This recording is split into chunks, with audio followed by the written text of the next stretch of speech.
3 في A ناقص 4 زائد A ناقص 4 أس 2.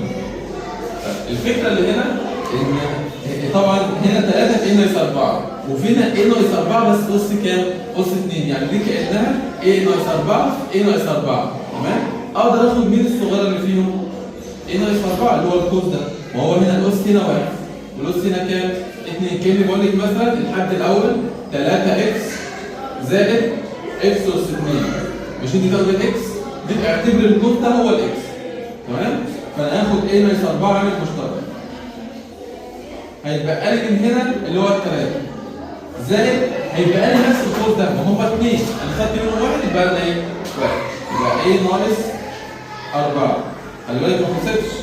هقول A ناقص 4 مضروبة في، مش انا اقدر اجمع الرقمين دول؟ 3 ناقص 4 كام؟ سالب، يبقى A ناقص 1. وبس كده. تمام؟ سؤال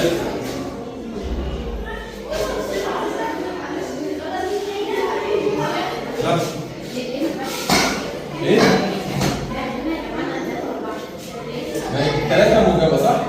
والأربعة سالب؟ يبقى 3 ناقص 4. أو ممكن أقول سالب 4 زي الثلاثة، تجيب لك حاجتين سالب 1 برضه. ماشي؟ فأنا بحط لما يبقوا مختلفين في الإشارة بحط إشارة مين؟ الكبير وبكره. لو شبه بعض، يعني مثلا لو هي كانت سالب 3 يبقى طبعا دي سالب ودي سالب. طبعا ده مش ضرب، ده جمع. تمام؟